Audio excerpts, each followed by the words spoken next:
Mais saviez-vous d'où provient l'expression chapelle, une chapelle ou la chapelle?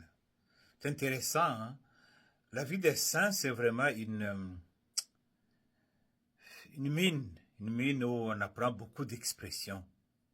Ça vient de Saint-Martin de Tours, qui est fêté dans l'église catholique le 11 novembre de chaque année. Il est né dans l'actuelle Hongrie en 316, puis dans une famille militaire très riche, une famille noble, très aisée. Mais à 16 ans, son père l'envoie aussi dans l'armée. Alors il évolue comme officier dans l'armée, mais il n'était pas très convaincu, mais évidemment, il faudrait obéir à papa. Il va dans l'armée, mais il avait un cœur tellement généreux qu'il donnait son argent, tout son avoir à beaucoup de monde. Alors, un soir d'hiver, là nous sommes en 334, un soir d'hiver, du côté d'Amiens, il traverse la vallée et puis il voit un pauvre qui est vraiment comme dans le froid, qui est là, est vraiment un vrai miséreux, mais qui lui demande de l'aide.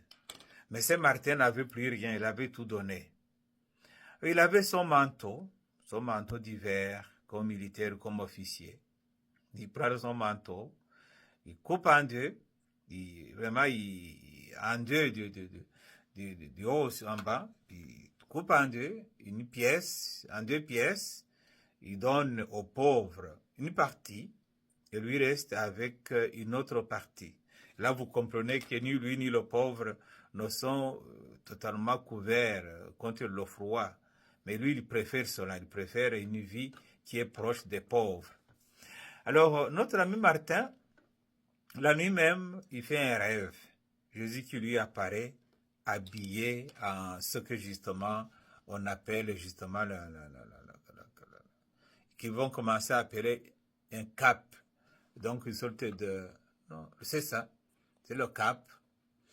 Alors, plus tard, il va quitter l'armée, bien sûr, et puis en quittant l'armée, il va devenir moine, il fonde le premier monastère en France, et puis plus tard, donc, ce sont les gens de Tours qui vont le prendre pour le faire devenir un évêque.